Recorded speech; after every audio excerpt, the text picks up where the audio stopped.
etika religius ini etika yang beda sama yang kemarin.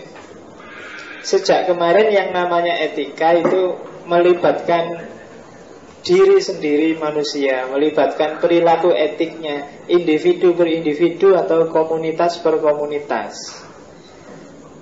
Tapi ada perkembangan ketika ada agama, ada genre baru dalam etika namanya religious etik.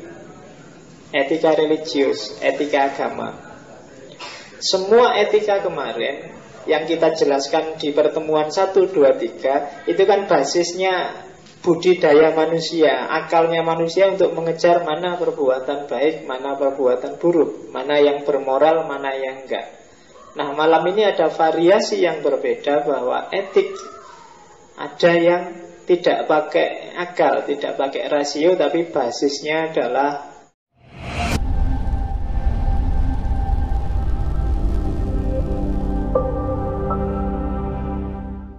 Alhamdulillahirabbil alamin. Assalatu wassalamu ala asyrafil mursalin Sayyidina wa maulana Muhammadin wa ala alihi wa ashabihi wa man tabi'ahu ila yaumiddin. Amma ba'du. Bismillah, kita lanjutkan lagi ngaji filsafat kita.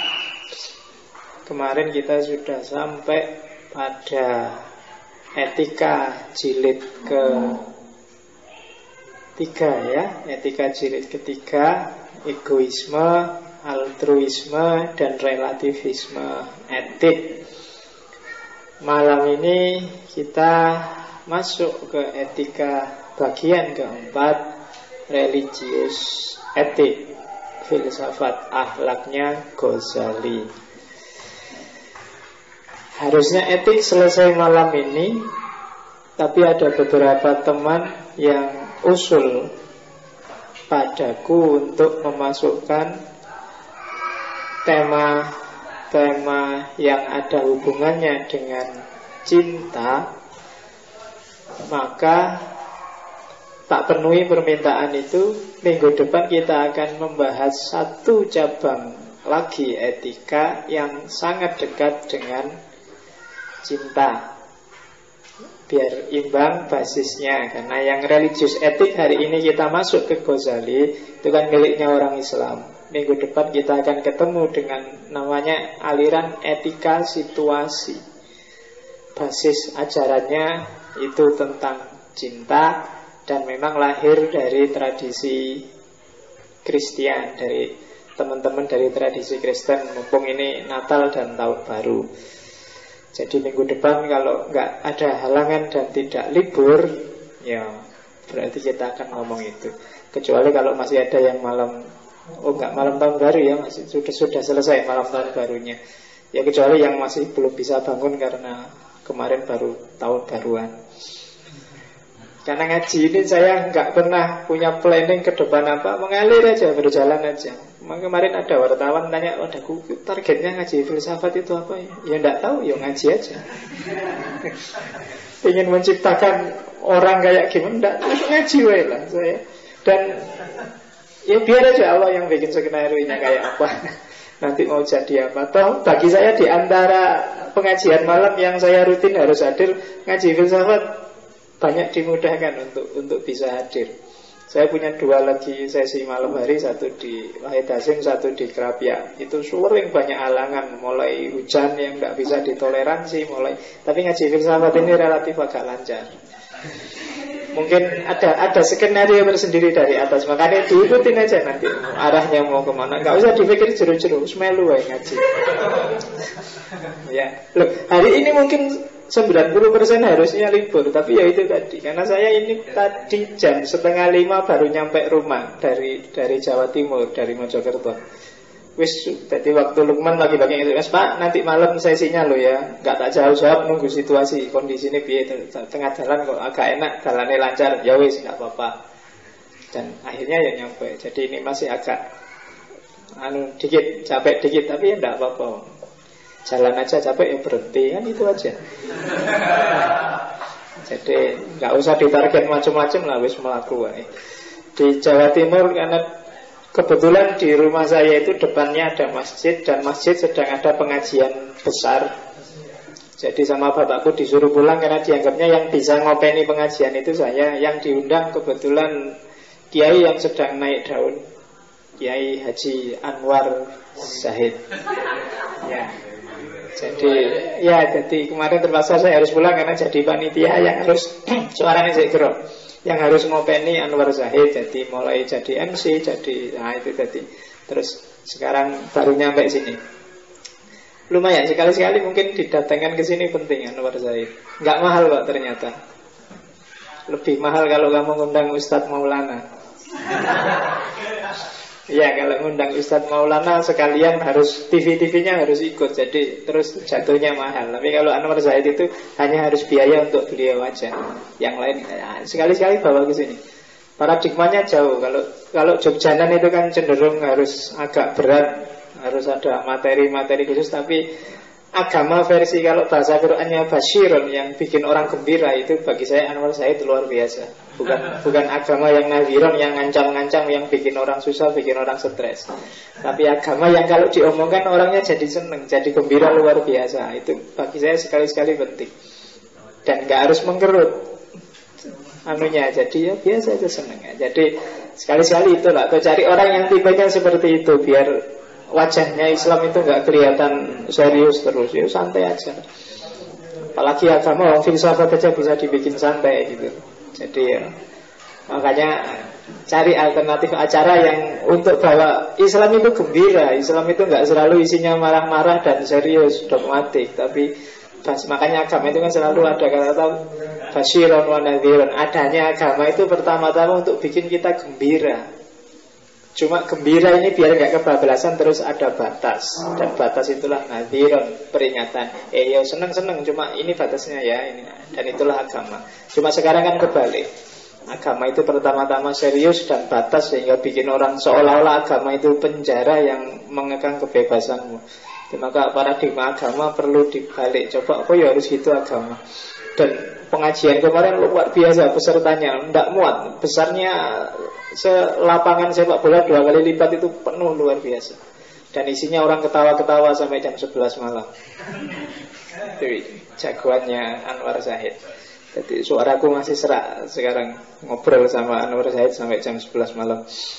Oke, malam ini kita masuk religius ethics, filsafat akhlaknya Ghazali di hari Maulidul Rasul Isa alaihissalam. Iya kan, hari Natal itu kan bahasa Arabnya kan gitu, Maulidu Rasulullah Isa alaihissalam. Hari besar enggak ya? Karena bagi saya hari besar itu subjektif. Kalau hari libur ya, tapi kalau hari besar itu tiap orang beda-beda. Ya kan, hari besarnya orang yang ambisius ngejar jabatan adalah ketika dia dapat jabatan. Hari besarnya orang yang ngejar proyek adalah ketika dia dapat proyek. Hari besarnya orang para penulis adalah ketika dia bisa melahirkan tulisan kan gitu. Jadi hari besar itu relatif, tapi kalau hari libur jelas tanggalnya mesti merah. Beda sama hari besar ya. Hari besarmu mungkin beda. Yang tidak punya pacar tiap hari pingin pacar, hari besarnya adalah ketika dia nembak dan diterima. Maka itu jadi hari besar. Oke, yang cari kerjaan kan juga gitu. Begitu kamu lama nyari gak dapat kerjaan, begitu dapat itulah hari besar bagimu, kan gitu. Jadi tiap orang subjektif kalau hari besar. Oke, etika religius.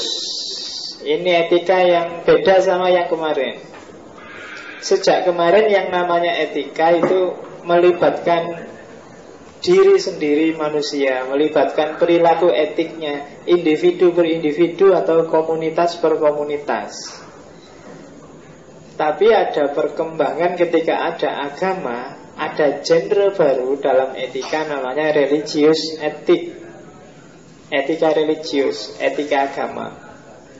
Semua etika kemarin yang kita jelaskan di pertemuan 1, 2, 3 itu kan basisnya budidaya manusia, akalnya manusia untuk mengejar mana perbuatan baik, mana perbuatan buruk, mana yang bermoral, mana yang enggak. Nah, malam ini ada variasi yang berbeda bahwa etik ada yang tidak pakai akal, tidak pakai rasio, tapi basisnya adalah wahyu atau satu otoritas di luar manusia yang memasukkan nilai etik dalam diri manusia, namanya religius etik. Kalau teman-teman nyari contoh kajian yang membandingkan secara diametral antara religius etik dan rasional etik, bacalah bukunya misalnya Pak Amin Abdullah yang membandingkan antara Immanuel Kant dan Ghazali.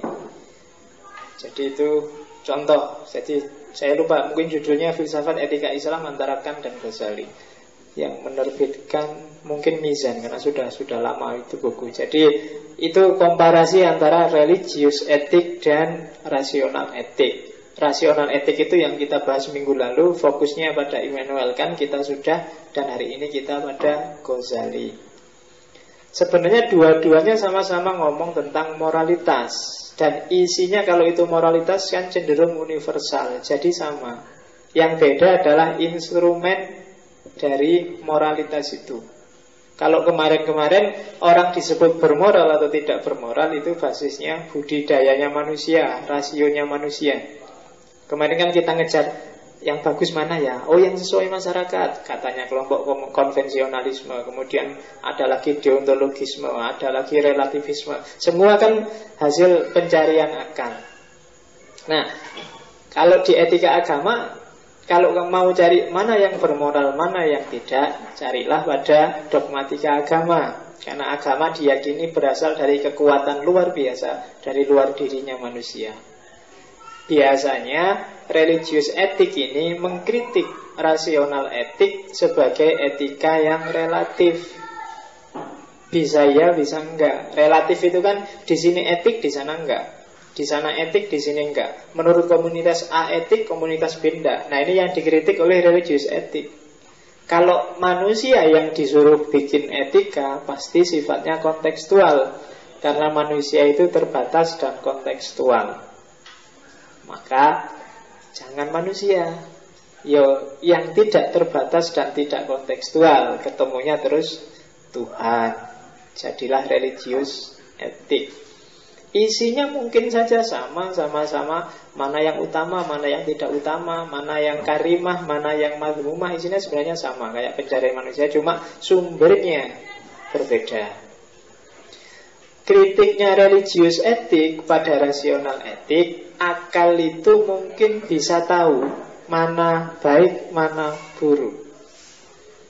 Tapi akal tidak punya daya untuk memerintahkan seseorang, yang baik lakukanlah, yang buruk jangan dilakukan.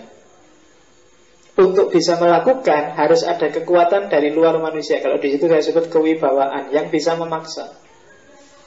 Kenapa? Karena orang tahu baik dan buruk itu kadang-kadang tidak korelatif dengan kelakuannya yang baik dan buruk. Maling itu sudah tahu kok mana baik mana buruk, tapi dia tetap maling.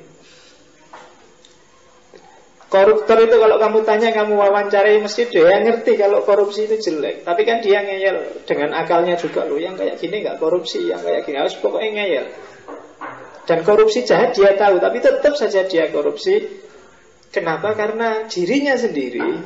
Kalau orang itu pakai dirinya sendiri, dia tidak punya daya untuk memaksa dirinya sendiri. Maka harus ada kekuatan dari luar diri manusia yang mempreser dia sehingga, oh aku harus melakukan baik dan buruk, menjauhi yang buruk, melakukan yang baik. Nah itu, maka dibutuhkan kekuatan yang luar biasa, namanya Tuhan.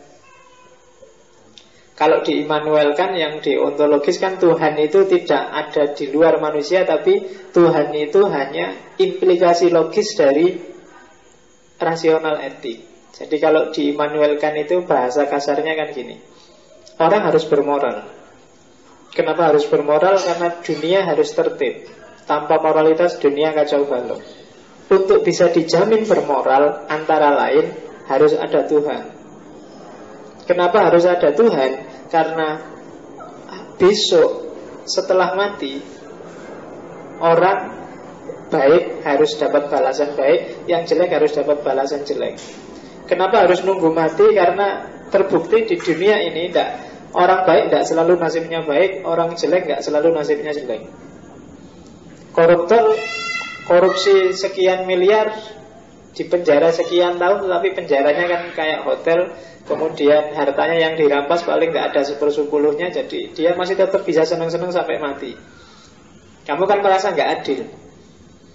Kamu yang susah payah luar biasa, ya susah terus sampai tua.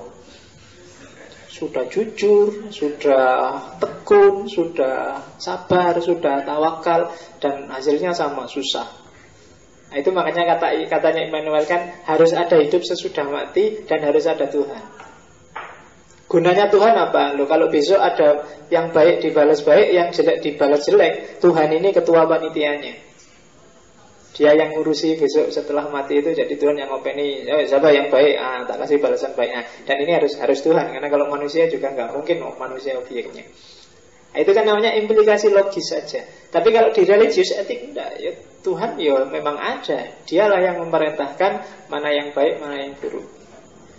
Kalau dalam Islam rasional etik itu nanti diwakili aliran Mu'tazilah. Kalau dalam sementara yang religius etik itu diwakili oleh Asy'ariyah. Jadi tuh akal mungkin bisa tahu baik dan buruk, tapi urusan yang baik harus dilakukan, yang buruk harus dijauhi, itu harus pakai wahyu. Karena kadang-kadang akal itu ndak bisa definitif. Kayak gini, apa ya contohnya? Misalnya kamu punya pacar, belum nikah, tapi terus pacarmu kamu bawa ke hotel. Ngerti sendirilah urusannya di hotel ngapain. Gak mungkin kan cuma di sana ngaji atau di sana tadarusan bareng. Terus disalahkan, kamu ndak boleh kayak gitu, dilarang. Tapi akal ini jelas salah, tapi akal bisa kok bikin justifikasi bahwa itu bener loh. Ngapain sih orang-orang usil? Wong ini pacar-pacarku, suka sama suka, ndak ada yang rugi satupun. Seandainya ada konsekuensinya kan tak tanggung-tanggung sendiri. Ngapain sih yang lain cerewet? Ya kan akal kan, itu masuk akal. Ini ngerokokku dewe, tuku rokok dewe, tak isep-isep sendiri. Ngapain sih kalian cerewet? Kan itu jadi akal bisa bikin justifikasi. Maka katanya Asy'ariyah tidak bisa. Akal sering tertipu, akal sering tersesat. Jadi untuk bisa tahu mana yang harus dilakukan dan mana yang tidak, berarti moralitas itu orang butuh wahyu, orang butuh Tuhan. Akal kita sendiri sering tidak berdaya. Kalau nggak percaya kamu tanyalah, wis ya kamu anggap nggak beres dalam agama, Imam Samudra lah, FPI lah, siapa loh, keras-keras semua. Itu semua punya dalil, semua punya argumen, semua punya justifikasi terhadap tindakannya. Maka katanya Asy'ari tidak bisa justifikasi didasarkan pada pendapat orang atau rasio masing-masing orang, tapi harus ada kewibawaan lebih besar yang memaksakan perbuatan. Dari situ lahir religius etik. Itu argumen pertama. Argumen kedua, kenapa harus religius etik, ada di situ. Jadi agama butuh etika. Kenapa? Karena kalau agama tanpa etika akan kering. Orang akan jadi budaknya dogma. Kalau bahasanya itu kan yang dikritik oleh Nietzsche, bahwa agama itu moralitas budak. Jadi agama itu seperti juragan yang nyuruh kamu dan harus dipatuhi, karena kalau nggak dipatuhi kamu nggak dikasih gaji atau dipecat. Itu kalau minus etika, kering. Ketika kehilangan etika, agama jadi formalitas, hitam putih. Kalau ada orang minta-minta misalnya, itu secara formalitas, itu kamu nggak harus ngasih kok. Wong itu bukan apa-apamu. Tapi kan secara etika ndak enak ya ndak ngasih. Ada temenmu misalnya akhir bulan uangnya habis, terus pinjem, bu aku dipinjem uangmu kan masih banyak. Itu kamu nggak ngutangin. Itu ndak dosa kamu. Malaikat ndak marah, nggak dicatat dosa secara formal. Tapi kan jadi kering. Tapi karena di level etika, ya harusnya kamu ngutangin lah etikanya. Uangmu masih banyak, dimakan 7 turunan kan nggak habis. Ya dipinjemi loh, paling cuma buat makan aja kan sedikit. Ah itu level etika. Selama ini agama sering sekali tawuran dan benturan karena bergerak di level formal, di level dogmatika. Nggak naik kelas. Kita harusnya naik kelas sedikit karena etika ini levelnya di atas dogmatika. Makanya Nabi ketika ditanya misinya agama kan bilangnya innama buistu liutamimah makarimal akhlak. Puncak naik kelas lah dikit masuk ke etika. Akhir kemarin 2-3 hari ini saya capek ditanya orang boleh gak mengucapkan selamat Natal. Kesel aku jawabnya. Yos akhirnya sampai yos akarepmu lah mau ngucapin ucapkanlah, kalau nggak mau ya sudah gitu aja kok repot. Ya toh dikasih argumen daki-daki yang semula tidak setuju tetap tidak setuju, yang semula setuju tetap setuju kan itu. Gak pernah kan orang yang tidak setuju terus kamu jelasin, loh ini loh dalilnya, nggak percaya, dia tetap percaya miliknya, jadi ngapain capek-capek, biar aja. Yang setuju setujulah, yang nggak setuju setujulah. Kalau di kaidah usul fikih pakailah kaidahnya siapa? Jalaluddin Suyuti itu di Asbah wa Nadhair, atau Imam Nawawi di Syarah Muslim itu kan, jadi al-khuruj minal khilaf itu mustahab. Jadi keluar dari debat, keluar dari diskusi, keluar dari beda pendapat yang tidak produktif itu sunnah. Mustahab itu lebih disukai daripada energimu habis dan kamu kurus gara-gara mikir mengucapkan salam itu boleh apa enggak. Wis cuek aja, seneng-seneng aja. Nggak usah mikir yang aneh-aneh ya. Yang mau ngucapin selamat, ucapkanlah selamat. Yang tidak mau, ya tidak apa-apa. Kayak kamu ulang tahun itu loh, kalau temenmu nggak ngucapin selamat, ya tidak apa-apa. Diucapin selamat, ya terima kasih. Itu aja kok. Kamu nggak marah kan kalau ada temenmu kamu ulang tahun nggak ngucapin selamat? Tidak apa-apa. Ya kan? Jadi tenang aja, nggak perlu capek-capek. Jadi agama tanpa etika dia akan kehilangan nilai. Jadi kering. Mentalitas kita jadi mentalitas budak. Kita jadinya kayak robot yang diprogram. Gak boleh gini, gitu. Gak boleh gitu. Ibadah itu kan jadinya terus jadi kaku banget. Sholat harus pas, kayak gak boleh gini, lebih dikit dosa. Saya dulu kalau tasahud itu gak boleh melewati dengkul, harus pas di tengah dengkul. Lewat dikit besok dibakar di neraka. Jadi mekanis sekali ya. Iya, jadi emang malaikat ada waktu ngukur dirijimu itu. Nah kalau orang nggak punya jari gimana? Susah dia. Jadi agamanya jadi mekanis, kamu kayak robot. Kayak kamu puasa misalnya. Oh ini sudah imsak ini, sudah kurang 2 detik, terlambat 3 detik. Lah kalau orang jamnya mati terus nggak ada mati, ngertinya sudah selesai sahur terus loh tadi malam itu ternyata telat 3 detik itu, terus waduh batal nggak ya, terus kamu sibuk tanya teman-temanmu yang ngerti agama dan capek. Jadi dianggapnya Gusti Allah itu ndeso gitu loh, terus alah gitu-gitu terus ngamuan terus, jadi enggak lah. Ya kan, masa segitunya. Saya di Jawa Timur itu pernah ditanya orang, jadi ada biasanya kalau ziarah itu kan, misalnya di satu makam itu ada keluarganya 5 apa 4 itu. Kan ada yang punya pendapat di setiap makamnya dia tahlilan. Jadi habis tahlilan di situ pindah ngadep sana di kuburan adiknya yang sana, terus pindah ngadep sana di kuburan pakdinya. Jadi sekali masuk makam bisa 5 kali tahlilan. Itu terus tanya, boleh nggak sekali aja dikumpulin jadi satu?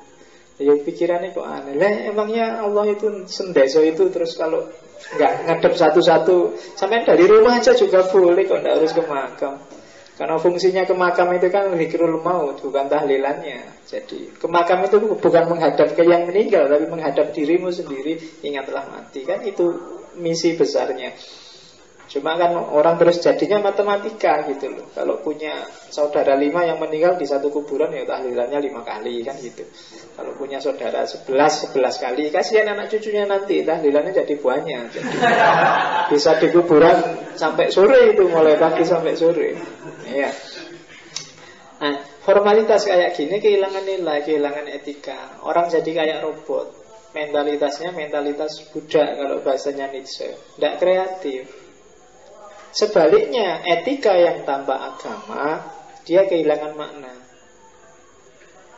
Orang jadi, ngapain sih kamu jujur? Itu banyak orang yang ya ngapain sih aku jujur itu?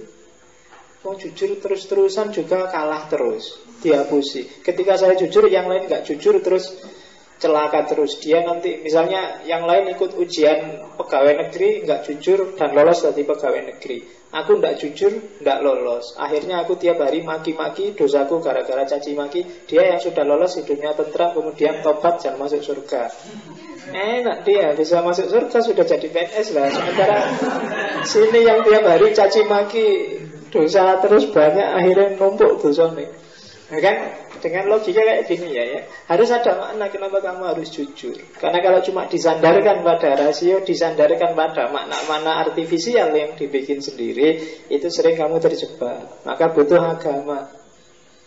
Makanya orang Jawa itu kalau sudah mentok, kepepet, nyari makna, jawabannya simpel, Gusti Allah ora sari. Ya kan? Itu makna. Jadi terminal terakhir pemaknaan itu kan kalau punya agama simpel. Tapi kalau nggak punya agama kamu capek. Karena ya kayak tadi seperti kritiknya religius etik pada rasional etik. Begitu rasional pasti kontekstual, dan begitu kontekstual pasti berubah-ubah. Dan makna yang berubah-ubah kan bikin kamu capek. Ngasih anak kecil yang ngemis di jalanan itu bagus apa jelek, itu kan kamu diskusi sampai hari ini. Yang ngasih bilang, alah dikasih 200-500 saja kita tidak kehilangan apa-apa. Tapi, oh jangan, nanti dia manja. Itu kan debat kamu sampai hari ini nggak selesai.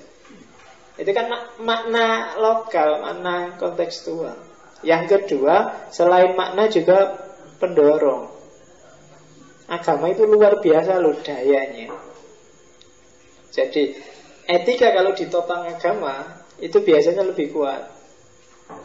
Karena dia punya daya dorong, daya emosional yang luar biasa dibandingkan kalau pakai daya rasio. Kalau perintahnya Tuhan itu kan bikin kita, wah Tuhan ini yang perintah. Tapi kalau cuma dorongan deontologis, dorongan kewajiban pribadi kayak Dikan kemarin kan itu bisa naik turun. Tapi begitu kamu sadar ini perintahnya Tuhan nih, nah, itu kan beda sudah dorongannya. Maka etika butuh agama. Selain sebagai penentu makna juga pendorong. Dan juga practical orientation, orientasi praktisnya. Jadi orientasi, mau kemana sih ini nanti jujur terus itu mau apa? Kamu jadi orang baik terus itu tujuannya apa? Kalau kemarin di Aristoteles kan jadi orang baik itu baik kan itu. Tujuannya kayak tujuannya ontologi, jadi being qua being. Jadi untuk apa kamu baik? Ya tetap biar jadi orang baik. Tapi kalau di religius etik enggak. Untuk apa kamu baik? Orientasinya vertikal, orientasinya ketuhanan. Makanya cari ilmu kayak gini bukan cari ilmu untuk ilmu kan dalam Islam, tapi untuk sesuatu yang di luar sekedar cari ilmunya. Makanya orang Jawa menyebutnya ngaji. Ji itu kan dari kata dasar aji. Aji itu kan kemuliaan. Aji itu kalau secara horizontal namanya martabat, secara vertikal namanya derajat. Oh, itu filsafat Jawa. Jadi dengan kamu misalnya ikut ngaji filsafat ini, kamu nggak perlu capek ini visi misinya apa, tujuannya apa, enggak. Dengan kamu ngaji aja. Jadi kalau orang Jawa, kamu akan punya dua status. Secara horizontal kamu akan punya martabat. Pencari ilmu itu betapapun secara horizontal dia punya martabat, dan di hadapan Allah derajatmu akan naik. Makanya yarfa'illahul ladzina amanu minkum waladina utul ilma darajat. Derajatnya naik. Makanya orang Jawa menyebutnya ngaji. Kalau di kampus jadinya kaji, kajian. Nah itu etika tanpa agama. Jadi etika tanpa agama kering, agama tanpa etika hambar.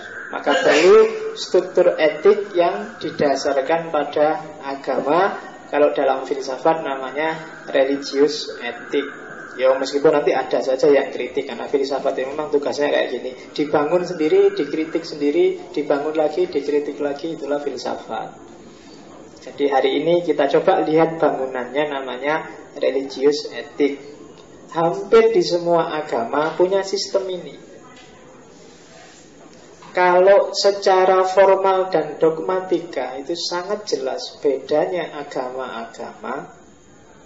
Begitu masuk ranah etika, maka perbedaan itu akan semakin kabur. Jadi kalau visinya Nabi adalah liutamima makarimal akhlak, makarimal akhlak ini ketika sudah nyampe di level itu biasanya tidak ada perdebatan lagi antar agama. Antara agama debat itu kan ketika masuk ke level dogmatika itu tadi, baik dogmatika vertikal maupun dogmatika horizontal. Tapi begitu masuk ke level etik, itu sudah sama. Meskipun itu bank syariah atau bank tidak syariah, apa bank usulutin, pokoknya bank sama kan, bodoh-bodoh banknya. Secara dogmatika beda syariah ganti. Tapi begitu masuk ke level yang lebih atas, misalnya aspek amanahnya, aspek jujurnya, itu berarti sama. Syariah nggak tidak syariah tetap dituntut jujur dan amanah. Itu level etika. Namanya religius etik. Oke, dasar teorinya itu. Sekarang kita masuk ke Ghazalinya. Karena Ghazali ini panjang. Kapan-kapan kalau saya berhalangan tak kasih film dokumenternya Ghazali yang semi dokumenter sebenarnya, judulnya Kimiatus Sa'adah, kimia kebahagiaan.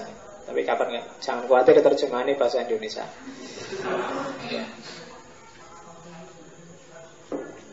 Ya sobat tahu nanti saya ada halangan, jadi silakan diambil filmnya Kimiatus Sa'adah. Ghazali adalah satu di antara dua tokoh muslim yang dihargai oleh Barat modern dan kontemporer. Barat modern dan kontemporer itu sangat menghargai dua orang. Yang pertama adalah Ghazali, yang kedua adalah Jalaluddin Rumi.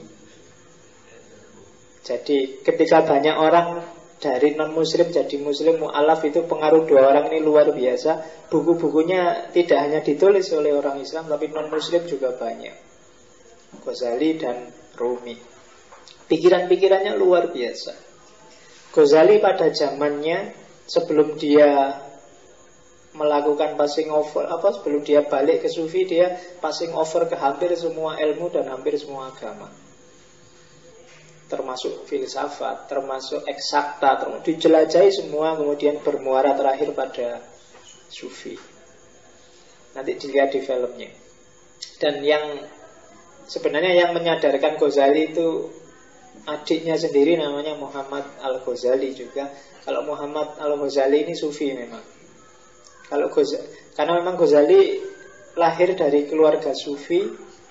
Ayahnya meninggal ketika dia masih kecil, dan sama ayahnya dititipkan pada seorang Sufi besar, sehingga dididik dia secara Sufi. Tapi karena cerdas luar biasa, dia tidak puas hanya dengan belajar Sufi, belajar banyak sekali hal. Tapi adiknya ini konsisten di jalur Sufi.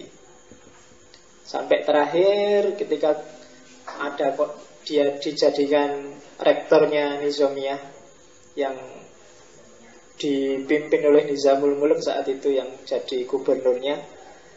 Ghazali banyak mengalami guncangan, khususnya ketika Nizamul Mulk terbunuh, dan dia banyak dicurigai sebagai komplotannya Nizamul Mulk, karena dia diangkat oleh Nizamul Mulk, terus mengalami kegelisahan sampai puncaknya disadarkan oleh adiknya. Jadi suatu ketika dia ceramah, tiba-tiba adiknya masuk ruangan, terus dimarahi Ghazali itu.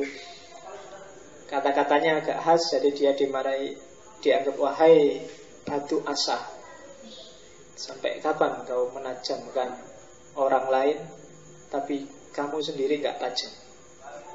Oh, itu saat itu Ghazali langsung sadar. Jadi ya kayak guru, ustadz, dosen kayak saya di sini ini kan posisinya kayak batu asa, jadi ngasah orang lain. Tapi batu asa itu sendiri dia gak pernah tajam.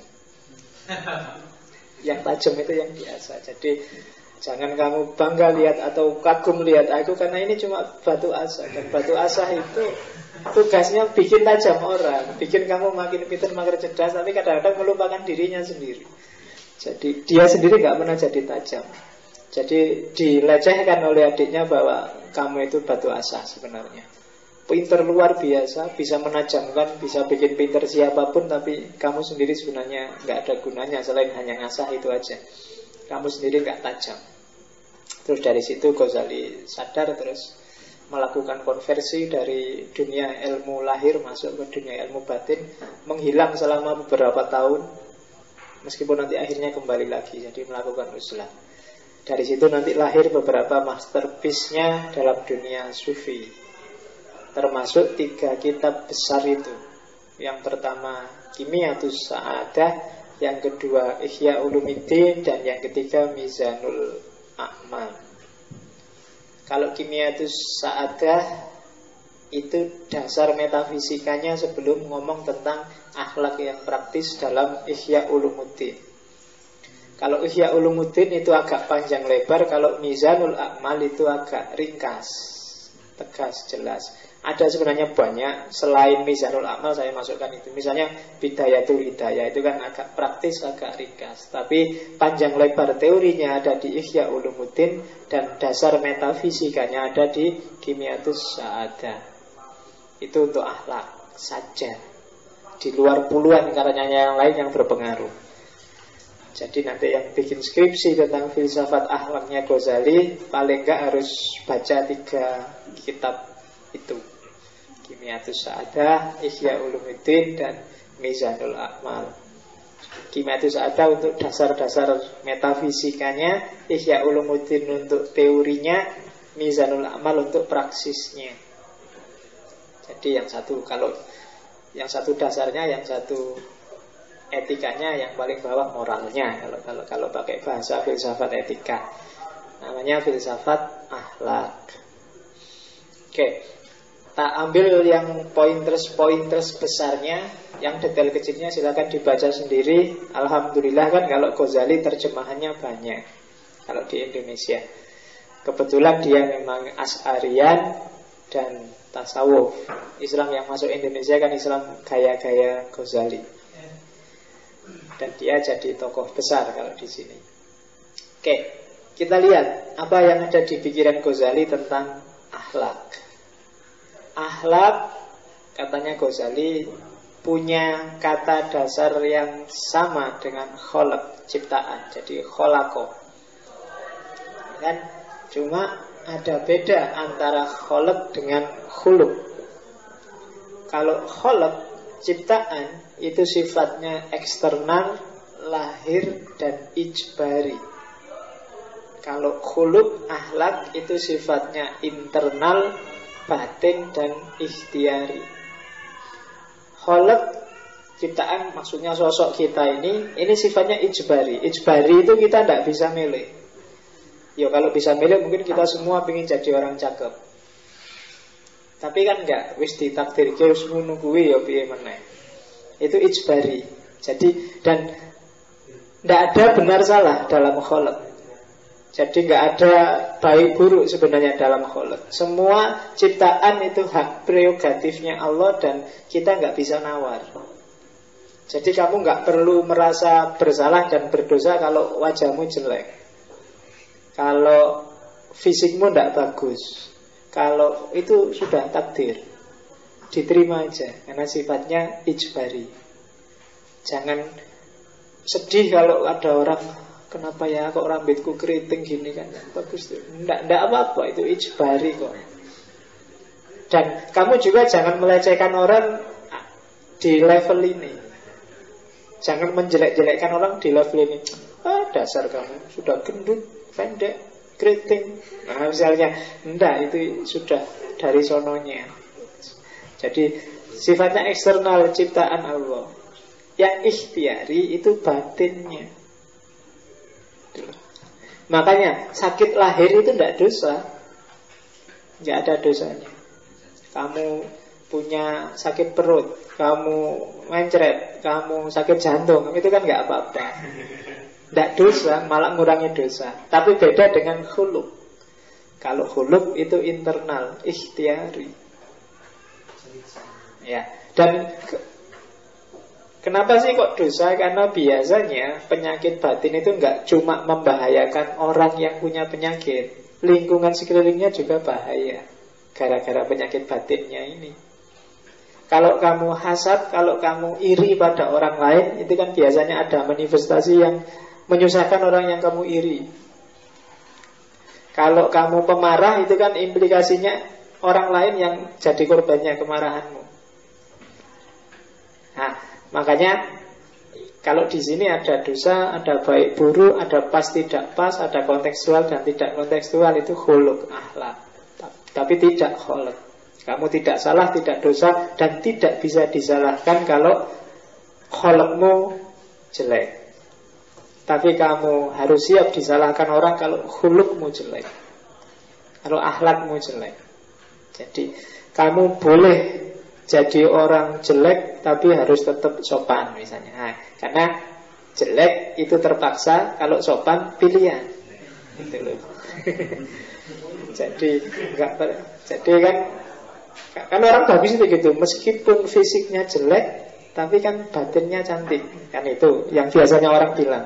Karena orang paling mengenaskan di dunia itu sudah fisiknya jelek, batinnya juga jelek. Itu kan nggak ada yang dipilih sama sekali kan. Jadi paling tidak kalau kamu sadar dirimu jelek, nggak cakep, ya batinnya lah yang cakep.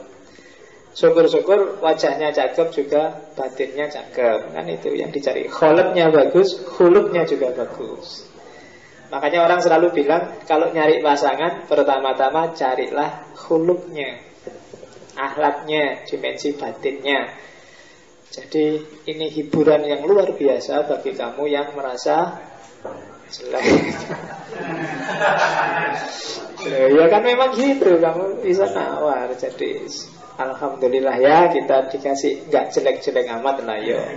Ada tandingan jelas, yang penting ngono lah. Karena ternyata juga cakep dan jelek itu kan juga relatif kan. Di Indonesia mungkin dianggap cakep, tapi begitu keluar negeri enggak cakep. Ya kan? Orang Cina mungkin seleranya beda sama orang Jawa. Orang Jawa mungkin beda sama, ya kan? Misalnya sekarang orang suka yang langsing-langsing dianggap cakep, tapi zaman dulu justru langsing itu dianggap jelek, dianggap orang kurang makan, kurus. Ya, zaman dulu yang disuka itu justru perempuan yang perutnya agak gendut dikit terus agak, dan itu dianggap keibuan. Dan tren seperti ini di India masih berkembang. Jadi bagi orang India perempuan menarik, kecuali akhir-akhir ini loh ya. Secara tradisional bagi orang India perempuan yang menarik itu yang perutnya agak gendut dikit, apalagi agak ngelower sidik kayak. Seneng loh. Makanya dewi-dewinya orang Hindu, orang-orang India kan mesti gambarnya ya juga kayak gitu. Jarang digambar langsing, mesti perutnya kayak. Coba kamu lihat patungnya Ken Dedes itu. Itu kan dianggap orang paling cantik pada zamannya, tapi ini lihat patungnya kayak gini aja kok paling cantik. Jadi rebutan Ken Arok dan kawan-kawan. Karena memang seleranya beda. Kholak sudah apa-apa lah, itu aspek kholak. Setiap orang relatif dan nggak bisa disalahkan kalau orang punya selera macam-macam. Orang Cina karena mungkin bagi dia rata-rata matanya sipit, maka mengidealkan yang cantik itu yang matanya lebar-lebar. Maka kalau nggak percaya kamu lihat komiknya orang Cina itu kan mesti tokohnya matanya lebar-lebar, besar-besar itu. Karena bagi dia yang matanya lebar itu cakep. Tapi mungkin bagi Barat yang matanya lebar justru agak sensual, itu yang matanya agak sipit-sipit gimana gitu kan. Loh itu kan tren, kholak, selera.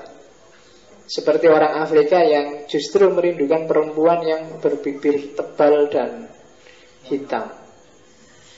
Ya kan, dia suka kulit yang hitam dan mengkilat dan yang bibirnya tebal dan rambut yang tidak lurus tapi rambut yang keriting kecil-kecil kayak orang Irian Jaya itu.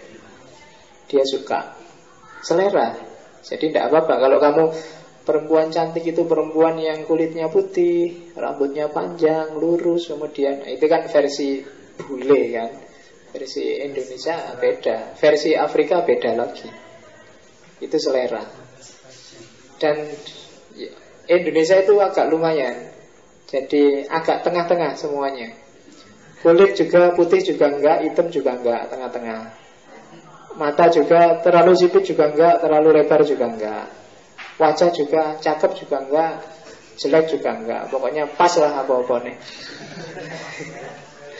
Indonesia kan gitu cirinya. Kecuali ada blasteran-blasteran itu beda lagi. Tapi aslinya Indonesia agak lumayan, bisa masuk kemana-mana lah. Oke, Asia. Targetnya jadi akhlak itu husnul khuluq. Yang digarap berarti batinnya. Dan kalau itu batin, rohnya manusia. Ini kalau Ghazali punya filsafat yang luar biasa tentang roh dalam 4 aspek, yaitu daya intelektualitas, daya emosi, daya nafsu, dan yang terakhir daya penyeimbang. Daya penyeimbang itu kemampuan manusia untuk mengontrol 3 daya itu. Dan itu kalau di kimia itu ada di beberapa kitabnya itu dibahas secara panjang lebar sekali. Jadi yang disebut husnul khuluq itu nanti kalau di Ghazali adalah mendayagunakan akal, emosi, nafsu, bukan dibuang loh ya, didayagunakan sesuai kebutuhan dan diarahkan pada yang namanya akhlakul karimah. Nanti kita lihat apa itu akhlakul karimah. Jadi kita punya intelek, kita punya emosi, kita punya nafsu, jangan dibuang. Pakailah secukupnya saja sesuai dosisnya. Pahami dosisnya. Karena begitu kamu overdosis, biasanya kamu kelewatan sudah. Tidak jadi akhlak karimah. Akhlak karimah itu akhlak yang pas.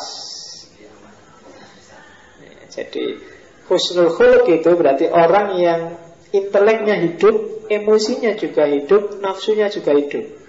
Bukan orang yang tidak punya nafsu, tidak punya emosi, apalagi tidak punya akal.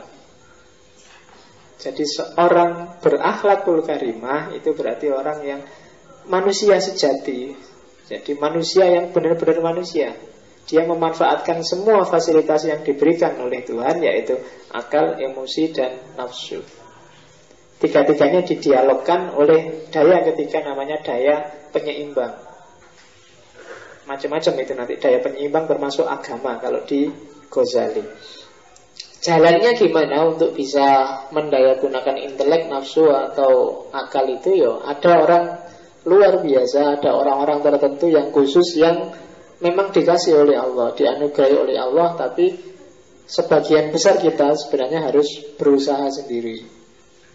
Para nabi misalnya itu kan memang dikasih oleh Allah akhlakul karimah dalam rangka persiapannya untuk jadi nabi. Tapi kayak kita mungkin ya harus mengejar sendiri, karena itu ujian bagi kita, dimensi batinnya. Makanya sifatnya ikhtiari. Kita dikasih alat dan dikasih petunjuk, tinggal mau dipakai apa enggak, itu aja. Ya petunjuk itu ada wahyu, ada juga daya ilhamiah, pakai akal.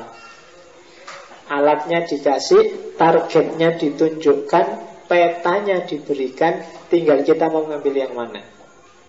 Nah itu husnul khuluq. Ini tak ambil beberapa dari sufi yang dikutip oleh Ghazali. Apa sih husnul khuluq itu? Penjelasannya panjang, cuma itu contohnya, manifestasinya. Untuk kamu bisa mendeteksi apakah dirimu atau seseorang sudah husnul khuluq apa belum. Level pertama husnul khuluq oleh Ghazali diambil dari Hasan al-Basri. Ciri paling mudah apakah seseorang sudah husnul khuluq atau belum adalah mukanya selalu ramah dan senyum. Itu ciri paling gampang. Kalau ada orang tiap hari merengut kayak ikan koi, mencucu terus, itu alamat paling simpel bahwa akhlaknya bermasalah. Kalau tidak, dia tidak optimis, pasti dia selalu suudzon pada orang lain, menganggap orang lain sebagai ancaman, menganggap orang lain sebagai bahaya bagi dirinya, maka ora iso guyu belas, merengut. Kalau ada orang dagel, gak lucu. Kalau ada iya, jadi kamu sudah capek-capek dagel, jawabannya simpel, gak lucu. Kasihan temennya kan sudah ngarang dagelan dari mana-mana, kamu jawabannya bikin manggel. Kalau diajak ngomong juga ketus, kalau diajak diskusi juga, kalau ngomong sinis, melecehkan, meremehkan. Nah itu alamat, salah satu tanda bahwa orang ini sebenarnya tidak husnul khuluq, tidak enak. Jadi mulai sekarang latihanlah berwajah ramah dan senyum. Lo tidak gampang lo itu, karena kadang-kadang kamu itu tidak sadar tiap hari merengut, tiap hari. Mungkin karena banyak pikiran, jadi diajak ngomong gak nyambung. Kalau orang sedang pingin diapresiasi, kamu cuma bilang, terus gue harus bilang wow gitu. Itu kan gak enak. Wong temenmu pingin diapresiasi, kamu cuma bilang gitu. Jadi apresiasilah yang ramah, yang enak gitu loh. Kalau ditanya, kalau dianu itu kan jawabannya jangan ketus. Dari mana mas? Dari belakang. Mau kemana mas? Mau ke depan. Kok jalan aja mas? Emangnya mau ngerangkak? Nggak enak kalau diajak. Yang enak gitu loh. Jadi orang itu. Nah, jadi ciri pertama kalau katanya Hasan Basri. Katanya Al-Wasiti, level kedua dari orang husnul khuluq itu selalu menggembirakan orang lain, makhluk lain, baik dia sendiri sedang senang atau sedang susah. Itu katanya Al-Wasiti. Level kedua. Jadi kalau level pertama kamu mau digembirakan orang, level kedua kamu bisa menggembirakan orang. Ketika kamu hadir, situasi jadi cerah, jadi ramai, jadi senang. Ketika kamu datang, orang alhamdulillah kamu datang, jadi ramai senang. Itu alamat biasanya kamu akhlakmu bagus. Tapi kalau begitu kamu datang, alah datang lagi. Iya, alamat ini mesti. Kalau ada orang begitu kamu datang semuanya merengut, itu tanda-tanda ada yang tidak mereka sukai dari kamu. Maka hati-hati, usahakan kedatanganmu selalu bikin ceria suasana, selalu bikin orang gembira. Itu ciri paling gampang.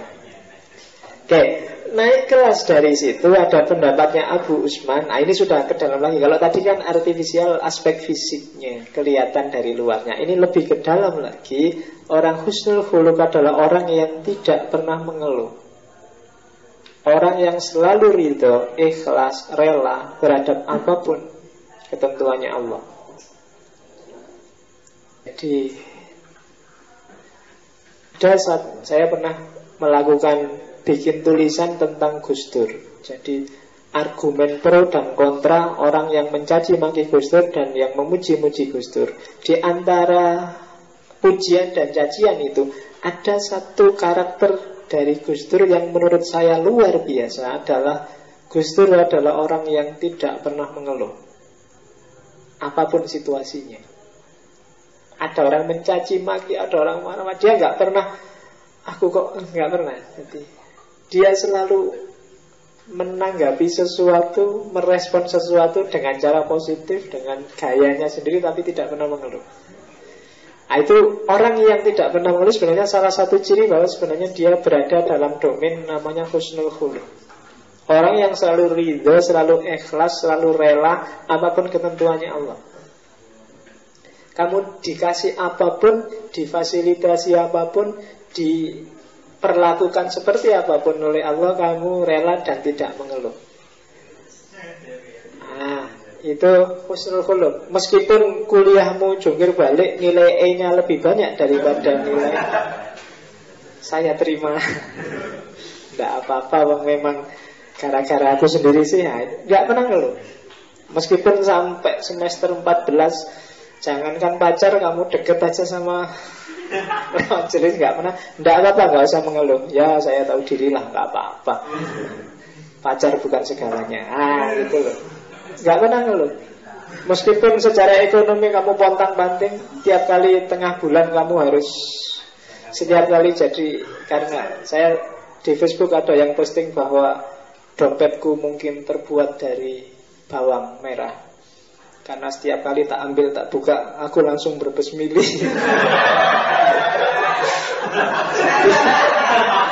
Jadi dia anggap, wah jangan-jangan dompetku ini terbuat dari bawang merah. Karena setiap kali tak buka kok langsung berbesmili. Karena gak pernah ada isinya. Jadi aduh. Ya jadi Oke. Jadi orang yang tidak pernah ngeluh. Dan yang ketiga, naik level dari itu adalah orang yang sanggup menahan diri. Seandainya disakiti orang, tidak pernah balas. Jadi selalu sayang pada orang, yang selalu bisa memaklumi apapun perilaku orang pada dirinya. Itu pendapatnya Al-Furqan yang diadopsi oleh Ghazali. Jadi level ketiga dari husnul khuluq adalah orang yang tidak balas bisa menyebarkan ideologi kasih sayang, memohonkan ampun pada orang yang menzalimi dia. Jadi tidak sekedar bisa, tapi malah memohonkan ampun. Yang serius tapi, karena ada juga yang guyonan kan, ya Allah ampunilah orang yang menzalimiku, masukkanlah dia ke surga, kalau bisa sekarang juga masukkan ke surga. Itu namanya nggak niat mendoakan yang baik. Jadi ya beneran didoakan biar diampuni, nggak apa terus. Itu kan nyumpahi dan mati saiki gitu namanya. Jadi dipohonkan ampun biar meskipun dia menzalimimu. Itu level husnul khuluq yang ketiga. Dan yang terakhir puncaknya husnul khuluq adalah ketika seseorang tidak lagi bisa mempengaruhi dirinya apapun kondisi sekelilingnya, karena yang dia inginkan hanya Allah. Itu puncaknya husnul khuluq. Kondisi sekeliling tidak bisa lagi bikin kamu sedih, bikin kamu pesimis, bikin kamu tidak nyaman, bikin kamu tidak enjoy, karena satu-satunya orientasimu hanya Allah. Kalau sudah nyampe di puncak ini, berarti kamu sudah purna jadi seorang yang husnul khuluq. Itu contoh manifestasi dari husnul khuluq. Nah, nanti dalam Ihya Ulumuddin dari situ akhirnya Ghazali mendefinisikan husnul khuluq sebagai watak, tabiat, perangai yang menetap dalam jiwa. Dan dari situ timbul perbuatan, yang perbuatan itu muncul tidak karena dipikir panjang, karena dia sudah tertanam dalam dirinya, otomatis saja keluar. Itulah akhlak, itulah moral. Jadi seorang disebut bermoral itu dilihat dari perilakunya sehari-hari yang muncul secara spontan, bukan yang dibikin-bikin, direncanakan atau dipikirkan dulu. Karena watak ini sudah tertanam dalam dirinya. Bukan kok kayak tadi, mbok kamu senyum, terus kamu senyum. Nah, itu kan karena diperintah. Tapi kalau sudah inner, sudah masuk, itu diperintah nggak diperintah pun dia kemana-mana selalu senyum.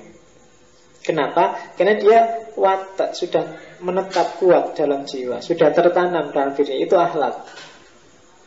Jadi seorang disebut berakhlak itu bukan orang yang tiap hari acting jadi orang baik, tapi dia benar-benar jadi orang baik.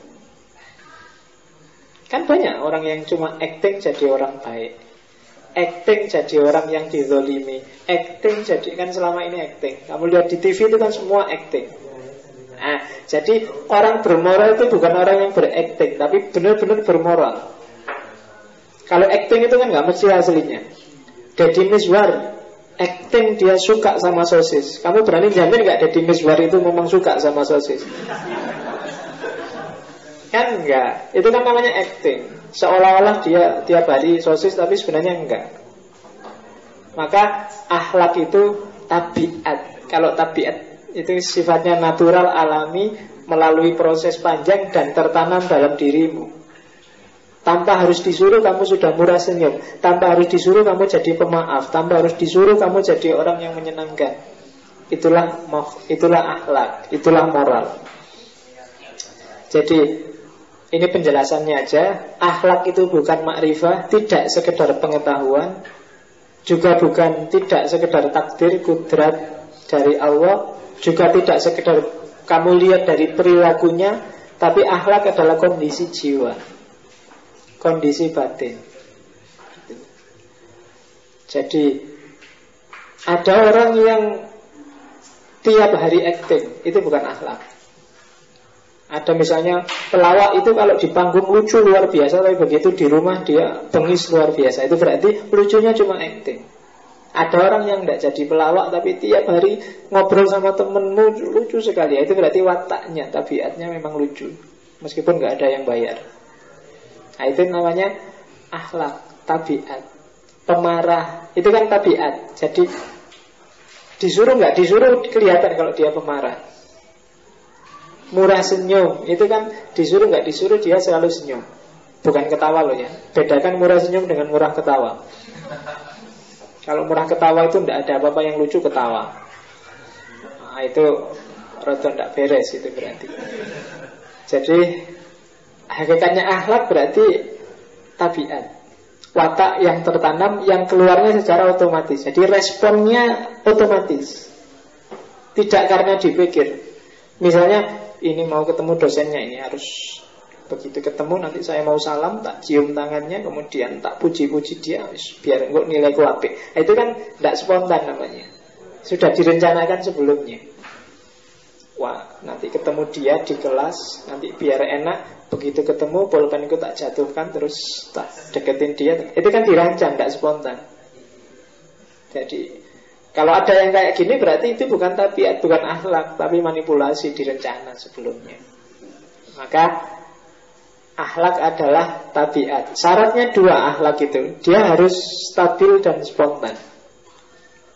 Stabil itu berarti selalu begitu yang dia lakukan, baik kemarin, hari ini, dan besok. Dan kalau spontan itu muncul dengan mudah, tanpa dipaksa. Nah, itu dua syaratnya. Jadi kalau kita ingin mendeteksi akhlaknya ya orang ini bagus apa enggak sih, ceklah kebiasaannya. Dan yang kedua, lihatlah perilaku-perilaku spontannya. Itu menentukan. Jangan lihat yang palsu-palsu, yang dibikin-bikin. Biasanya untuk acara-acara formal itu dibikin-bikin, tapi untuk kehidupan sehari yang biasa itu orang tidak bisa dibohongi. Jadi meskipun orangnya bilang saya itu sebenarnya penyabar, saya tiap hari berusaha sabar, begitu di belakangnya marah-marah kan nggak bisa dibohongi. Jadi coba lihat kemarin apa yang dia lakukan, sekarang apa yang dia lakukan, besok apa yang dia lakukan. Itu stabilitas. Stabil nggak? Kemarin apa saja sih? Kemudian spontanitas. Cirinya dua. Jadi akhlak seseorang itu baik apa buruk, lihat dua hal ini, stabilitas dan spontanitasnya. Sumbernya akhlak ya ada tiga kalau di Ghazali. Ada yang dibawa sejak lahir, ada yang dipengaruhi lingkungan, ada yang dipengaruhi oleh sejarah hidupnya. Pembawaan sejak lahir itu sifatnya genetikal. Jangan salah, ada yang diwariskan juga, meskipun itu batin atau moralitas. Penelitian terbaru, saya baru baca di mana saya lupa. Jadi kalau ada orang jatuh cinta, kemudian ditolak dan hidupnya jadi murung, kalau dia tidak bisa mengatasi rasa murungnya ini, rasa murung ini bisa diwariskan pada anak cucunya. Iya. Karena kalau kecuali orang yang bisa melupakan, alam cari lagi gampang. Tapi kalau ini kamu pendam sampai besok, rasa murung, rasa marah, rasa bersalah, rasa itu bisa diwariskan secara genetik. Itu kan bagus penelitiannya. Jadi mungkin generasi Indonesia sekarang kok kayak gini, itu jangan-jangan sebagian besar diwariskan. Kalau orang tuanya sumpek, stres, orang tuanya pesimis, itu ya generasi yang dilahirkan kemungkinan nggak jauh-jauh dari situ. Maka untuk meperbaikinya ya lingkungannya harus ditata lagi, pengalaman hidupnya harus diatur biar bisa rasa murung yang sifatnya genetikal, DNA ini bisa dihilangkan. Termasuk juga cinta, karena penelitian ini tentang cinta. Bagaimana cinta itu bisa tidak cuma masuk ke hati, tapi juga mempengaruhi struktur genetik. Luar biasa kan? Kalau itu genetik bisa diwariskan. Maka seringkali seleranya bapak itu seleranya anak. Makanya banyak orang, aku pingin istri kayak ibuku. Itu nggak main-main. Kadang-kadang memang ada pengaruh gen. Ya minggu depan kita bahas itu agak panjang tentang cinta seperti apa, termasuk yang diwariskan secara genetik. Makanya kalau ada kemurungan-kemurungan, kegelisahan, kegalauan, itu jangan disimpan di hati.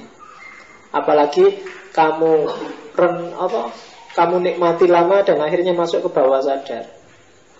Ketika masuk ke bawah sadar, itu kalau lama-lama dia akan berpengaruh pada gen dan kasihan kan kalau kamu melahirkan generasi yang murung, generasi yang patah hati. Kalau patah hati, PNDW tidak usah diwariskan. Karena kalau diwariskan kasihan nanti anak cucunya. Marah juga begitu, suka, ambisi, obsesi itu juga begitu. obsesi apa dan tidak keturutan itu kadang-kadang bisa diwariskan. Itu yang sering-sering sehingga bapaknya punya cita-cita luar biasa untuk jadi artis, nggak jadi-jadi, terus anaknya ternyata bisa. Kenapa begitu? Karena obsesinya diwariskan, meskipun secara tidak sadar dan tidak langsung.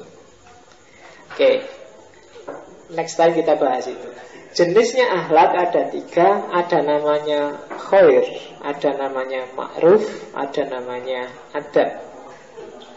Kalau khair itu nilai-nilai akhlak yang sifatnya universal, yang sumbernya dari wahyu. Universal itu ya kayak tadi jujur, itu kan universal. Islam nggak Islam juga harus jujur. Amanah itu universal. Menghargai itu universal. Menghormati orang lain itu universal. Tapi ada juga yang sifatnya ma'ruf. Kalau ma'ruf itu nilai moral yang sifatnya kontekstual. Makanya dalam agama disebut amar ma'ruf. Amar ma'ruf itu berarti perilaku akhlak yang kontekstual, sesuai dengan kondisi.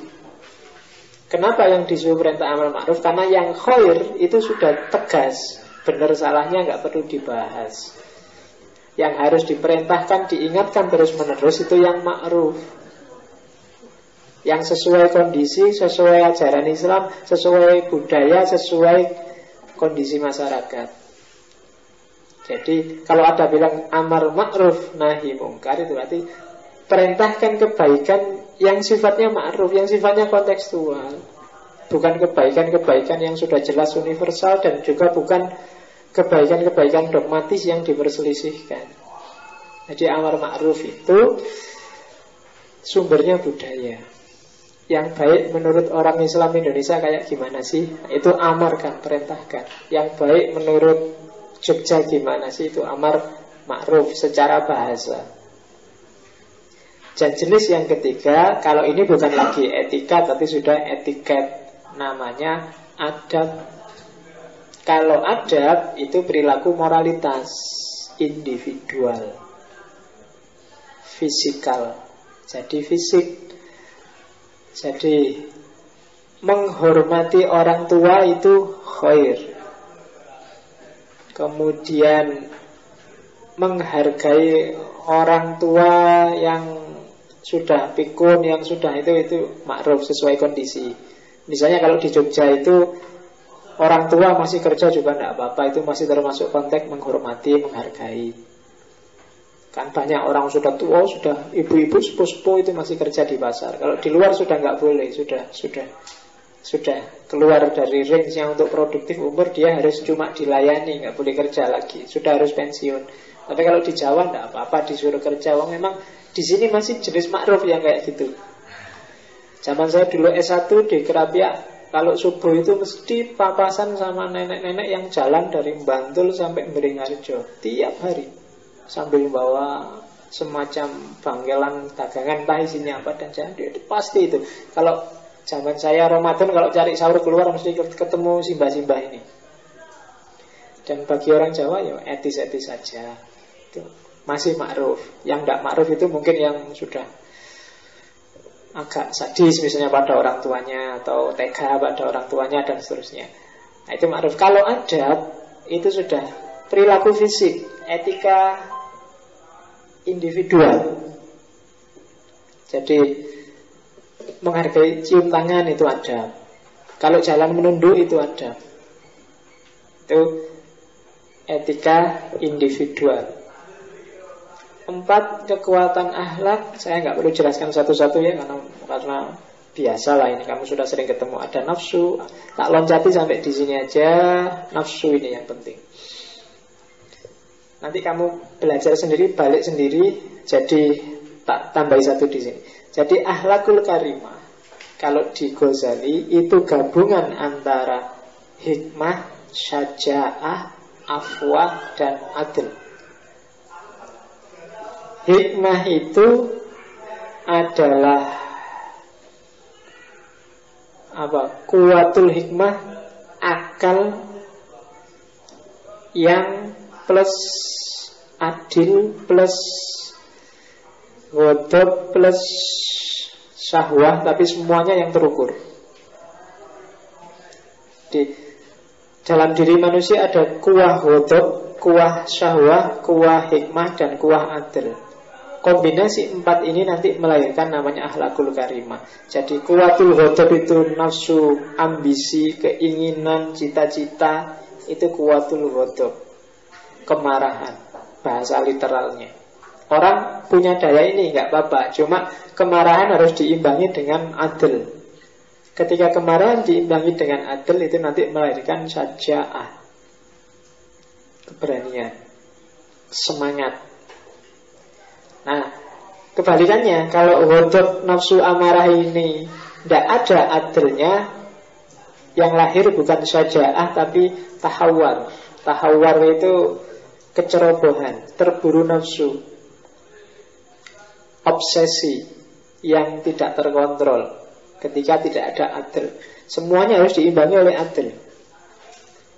Syahwat juga begitu. Syahwat makan, nafsu pada lawan jenis, nafsu pada apapun. Kalau itu diimbangi dengan adil, maka hasilnya afwa. Afwa itu permaafan, maksudnya bisa ditoleransi, tidak apa-apa. Makan itu kalau adil, ya sesuai porsinya, itu afwa, bisa dimaafkan, nggak apa-apa. Tapi begitu kehilangan adil, hasilnya tamak. Tamak itu nggak ngerti porsi dan proporsinya, pokoknya cari sebanyak-banyaknya. Makan harusnya 1 piring, mumpung gratis kamu ngambil 3 piring. Itu namanya kan tamak. Apa? Syahwah yang minus adil. Ya. Makanya nikah banyak itu kan kalau dalam agama boleh asal adil kan. Maksudnya apa? Adil ini daya penyeimbang. Begitu kehilangan adil, tidak akan ada afwa, hasilnya tamak. Jadi nikah banyak yang tidak adil itu namanya tamak. Secara etika, secara moral ya. Dan yang terakhir, syaja'ah, afwah dan adil, dia akan sempurna kalau ada hikmah. Hikmah itu pengetahuan seseorang mana yang boleh, mana yang tidak boleh, mana yang baik, mana yang buruk, mana yang pas dan mana yang tidak pas. Itu namanya hikmah. Seperti yang kita kaji hari ini namanya filsafat, yang disebut hikmah. Yang kalau katanya Nabi, al-hikmah itu dolatul mu'min. Hikmah itu barang irangnya seorang mukmin.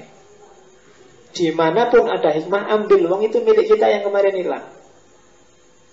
Jadi apa hikmah itu dari barat, dari Kristen, dari Hindu, dari Buddha. Kalau kamu ketemu hikmah di sana, jangan malu-malu untuk diambil. Oh iya ya, ini penting, ini bagus, ini islami, ini sesuai dengan kita. Diambil aja. Itu berarti namanya hikmah. Itu barang hilang kita. Ini jadi moto di Universitas Aligarh India.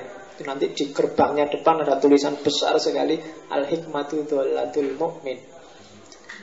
Aligarh itu kalau di buku tulisannya Aligarh, ya, Aligarh India. Itu di sana ada tulisan itu. Jadi belajar filsafat tidak apa-apa. Apakah kafir apa enggak filsafat? Kalau filsafat itu hikmah sebenarnya sangat islami dan diperintahkan oleh Nabi untuk ngambil. Karena al-hikmah itu dholatul mu'min, barang hilangnya kita seorang mukmin. Ini yang paling terkenal dari Ghazali, kategori nafsu. Ada nafsu mutmainnah, ada nafsu lawamah, ada nafsu amarah. Silahkan kamu identifikasi nafsumu. Nafas berarti kondisi jiwamu. Kalau jiwamu itu tenang, tentram, melakukan perbuatan enjoy luar biasa. Ada yang nelpon nggak ada namanya, ya tak tolak terus baik. Kalau ada namanya tak terima. Apalagi sedang ngomong gini ya, biar aja.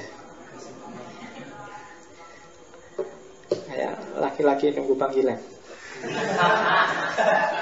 Oke, jadi nafas mutmainnah itu jiwa yang tenang, yang melakukan kebaikan itu enjoy aja. Nggak usah dipikir, nggak usah yang keluar otomatis kebaikan. Berarti nafasmu nafas mutmainnah. Ada nafas level kedua, nafas lawama. Kalau nafas lawama ini debat terus dalam dirimu. Mau yang baik apa yang buruk ya, enaknya. Jangan aku pengen nyontek waktu ujian ini. Kalau nggak nyontek jelek, tapi kok nyontek itu nggak boleh dalam agama ya. Gimana ya? Kalau sering kamu kayak gini, berarti level nafasmu ada nafas lawamah. Dan yang terakhir, kebalikannya mutmainnah, namanya nafsu amarah.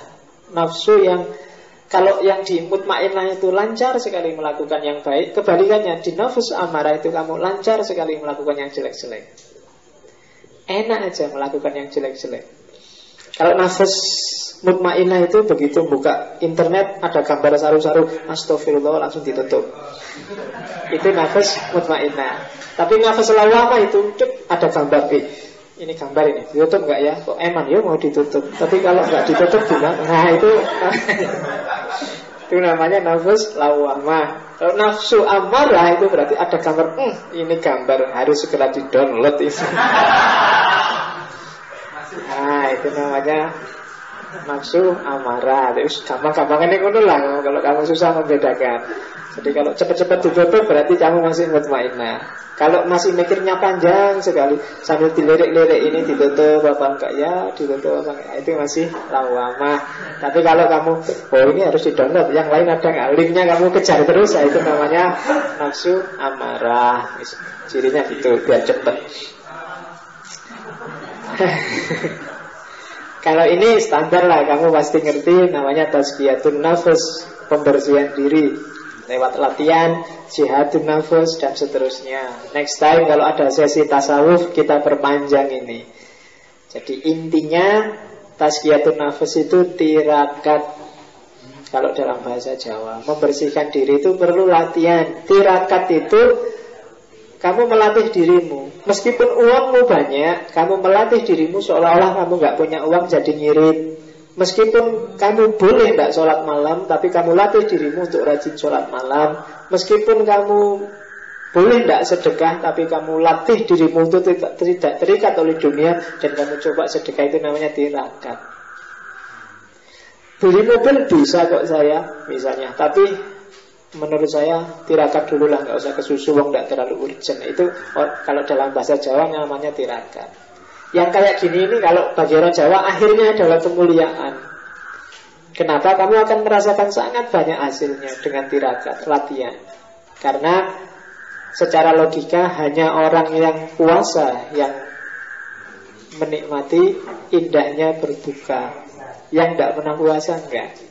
Hanya orang yang puasa yang merasakan enaknya buka puasa. Tapi yang sejak pagi makan tidak puasa, nggak ada enaknya makan maghrib itu. Tapi begitu kamu puasa, makan malam maghrib terasa luar biasa. Itu logikanya tirakat. Jadi tidak apa-apa sekarang tidak punya pacar dulu, nggak apa-apa sekarang nggak ini dulu, nggak itu dulu, nggak punya laptop dulu, nggak punya iPad dulu, nggak apa-apa, nggak punya ini dulu, nggak apa-apa, nggak penting. Tirakat dulu sementara, nggak apa-apa. Ya, jadi kalau ditanya orang, kok kamu nggak beli iPad? Tirakat. Kamu kok berhari-hari makannya di angkringan terus? Tirakat. Ya memang orang duit-duit. Oke. Yakin dengan pertolongan Allah, tazkiyatun nafs. Kalau agak berat, cari pendamping orang-orang yang soleh. Ya meskipun kayak siapa? Sebab kemarin di TV itu Sujiwotejo itu, saya anti dengan orang yang soleh. Saya tidak suka orang yang soleh, karena saya sukanya orang yang solihah. Ya karena kalau cowok masa seneng orang yang soleh, kita harus suka sama yang solihah. Itu kan sama dengan di Facebook ada yang bilang menikahi perempuan satu kampung itu haram. Saya akan mikirin nesu itu. Saya ada dosen yang nggak boleh kayak gitu ngomong, hukum dibuat. Enggak, memang haram nikah orang satu kampung. Wong nikah itu kan paling banyak 4. Kalau nikahnya orang sekampung ya mesti haram. Jadi dolanane ngono kuwi. Oke, yang terakhir di antara cara membersihkan jiwa, menghadiri majelis ilmu. Yos ngaji-ngaji kayak gini lah termasuk majelis ilmu. Itu kan lumayan kan, dapat pencerahan dikit-dikit. Orang kata kalau keluar ya balik kaya asale. Ya ora apa-apa, tapi kan ada upaya membersihkan jiwa.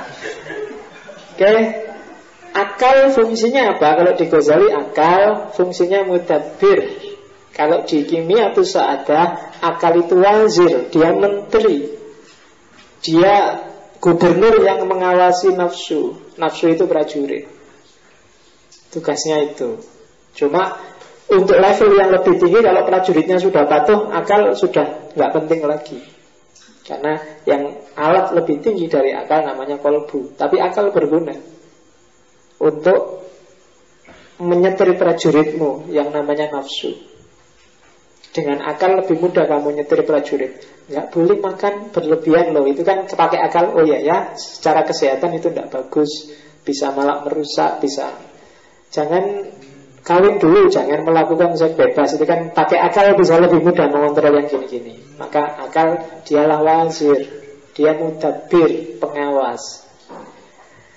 Meskipun akal tidak segalanya, karena akal di level lebih tinggi masuk ke subjektivitas dan masuk ke kebenaran yang semu. Karena akal juga ketika masuk ke dunia spiritual juga dia terbatas. Karena akal itu bisa paham dunia fisik, tapi begitu masuk metafisik dia tidak akan tahu.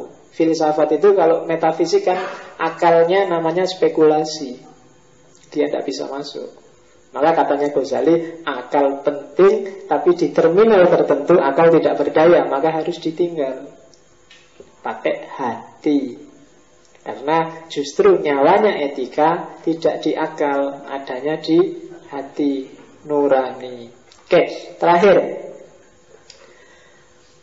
Manifestasinya kalau di Ghazali, itu sebenarnya ngutip dari Junaid Ghazali, bahwa seorang yang etis, ethical dimension, jadi sufism etiknya Ghazali itu dirumuskan dalam 1, 2, 3, 4, 5, 6, 7, 8 kalau di Ghazali. Jadi etika religiusnya puncaknya yang pertama, seseorang disebut etis, bermoral kalau dia murah hati seperti Ibrahim. Ibrahim itu kan terkenal murah hati, orang pemurah sekali, bahkan anaknya aja diminta Allah dikasihkan. Meskipun dia sebenarnya sangat sayang pada anaknya karena lama nggak punya anak.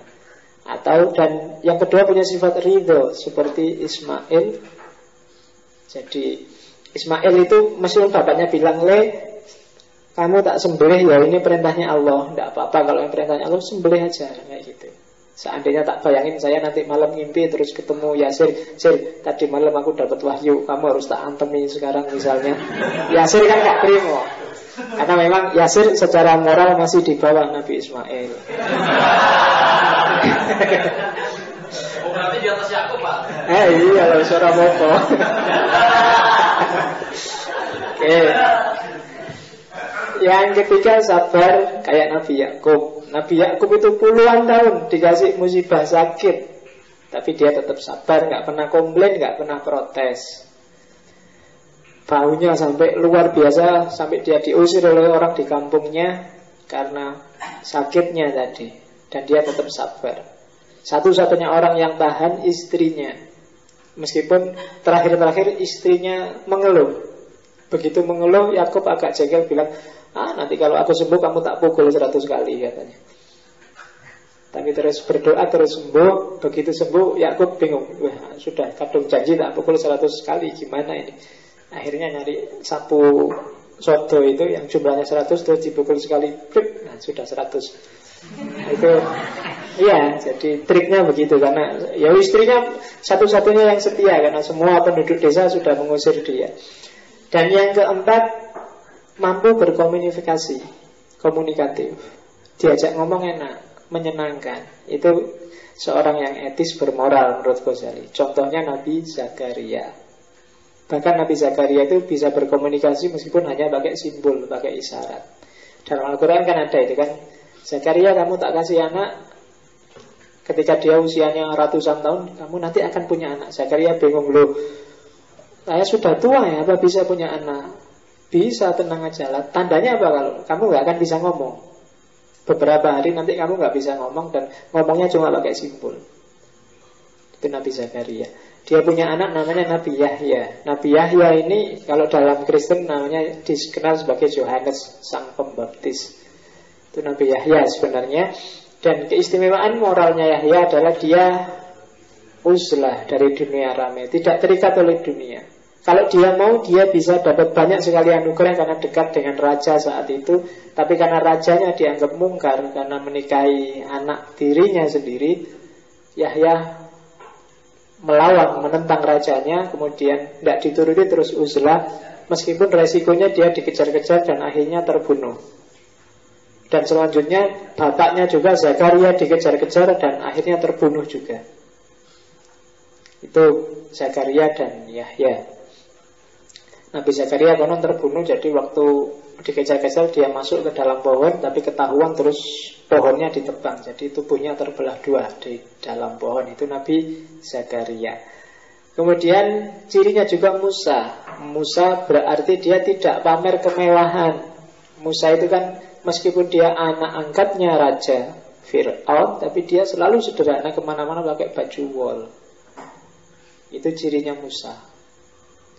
Kalau Musa orangnya tinggi, besar, hitam, agak keriting. Kalau gambarannya menurut hati-hati gagah, tinggi besar, dari pinter gulat. Beda sama Isa. Kalau Isa itu kurus, tinggi, kulitnya agak putih, wajahnya agak kayak orang habis kena cacar, ada totol-totolnya itu, terus rambutnya sebahu dan jenggotnya agak panjang. Kemarin baru ketemu. Nah, itu gambarannya menurut hadis. Oke, dan pengembara dalam arti mau berdakwah, menyebarkan kebenaran seperti Yesus. Yesus itu kan dunia jalan-jalan kemana-mana, tidak menetap sama murid-muridnya untuk mendakwahkan ajaran. Dan yang paling puncak adalah seperti Nabi Muhammad dalam hal kerendahan hatinya. Seorang panglima besar, seorang nabi yang disegani dunia barat dan timur, tapi dalam hidupnya sangat sederhana dan rendah hati. Itu Nabi Muhammad. Dan itu profil seorang yang etis.